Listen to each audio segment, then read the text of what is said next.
नमस्कार दोस्तों, मैं हूं आपकी अपनी प्राची अधिकारी। यह खबर है राजस्थान से। कई लोग ईमेल में लिख रहे थे कि इस खबर को बोलिए, तो मैं बता रही हूँ।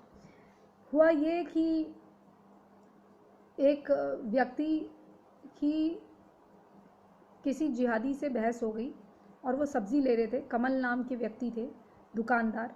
वो सब्ज़ी ले रहे थे, तो इतने में एक लड़का आता है,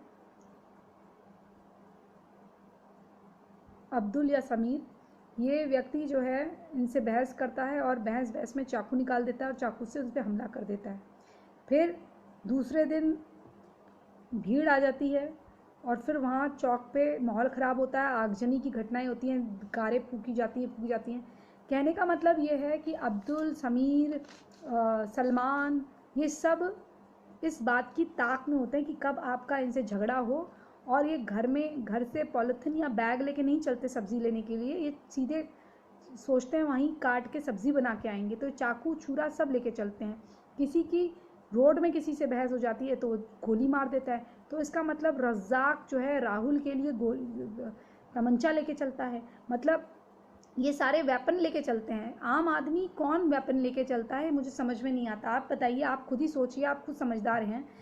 हम जब सब्ज़ी लेने या किसी मार्ट में जब जाते हैं, या किसी जैसे कई लोग रोड में भी जाते होंगे दूसरी दुकानों पर भी, तो वो लोग क्या बैग्स में अपने चाकू, छुरी, बंदूक लेके रख के जाते हैं? हाँ चलो ठीक है, आपको सुरक्षा कारण है तो आपके पास अगर लाइसेंसी बंदूक है तो वो चीज़ अलग होती है। लेकिन क्या बात में कोई बंदूक निकालता है? क्या बात में कोई चाकू किसी को भोंकता है? ऐसा क्यों होता है कि समीर कोई गुस्सा आता है और समीर ही चाकू भोंक देता है, अब्दुल कोई गुस्सा आता है, अब्दुल ही चाकू भोंक देता है, और उनको किसी चीज़ से डर नहीं लगता? सारा शासन प्रशासन केवल हिंदुओं को जेल में डालने के लिए है, लेकिन इनको ये अगर निकिता तोमर भी करते हैं तो इनको आजीवन कारावास होती है।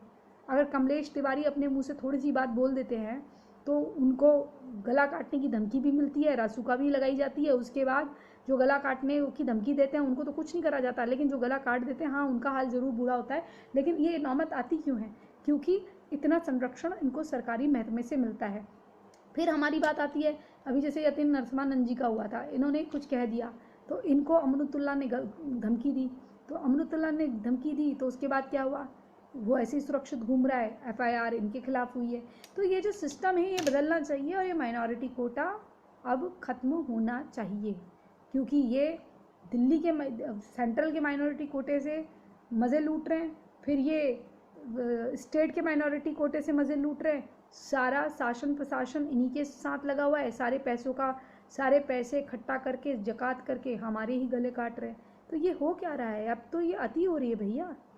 ये अब आप देखिए कि कमल जी का, कमल हो या रवि हो या राहुल हो, अगर असलम आपके लिए चाकू लेके चल रहा है, घोड़ा लेके चल रहा है, तो आप भी वही लेके चलिए, वरना आपका हाल बुरा होने वाला है। अपनी सेल्फ डिफेंस करना कोई बुरा नहीं है, सेल्फ डिफेंस आपको भी अपनी साथ लेके चलनी चाहिए। सज़ा उसको मिल रही है, सज़ा आप भी भुगत लीजिएगा, लेकिन मरेंगे नहीं।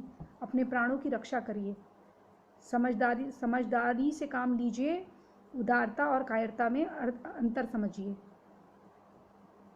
हो सकता है कि आपके मरने से आपके पूरे परिवार जो है तहस नहस हो जाए, इसलिए अपना न सही तो अपने परिवार के लिए अपनी सुरक्षा के सामान लेके चलिए। 50 लाख का इंश्योरेंस बाद में करवाइएगा, पहले 50,000 का कुछ और ख़रीद लीजिए या 5,000 का ही खरीद लीजिए। अगर अब्दुल आपका काम तमाम करके आपके हाथ में ही वो लगा देता है और केस आत्महत्या का बना देता है, तो यही काम उसके साथ भी हो सकता है। बचिए, जैसा भी चाहें बचिए। जय जय हिंद, जय जय भारत, वंदे मातरम, जय श्री राम।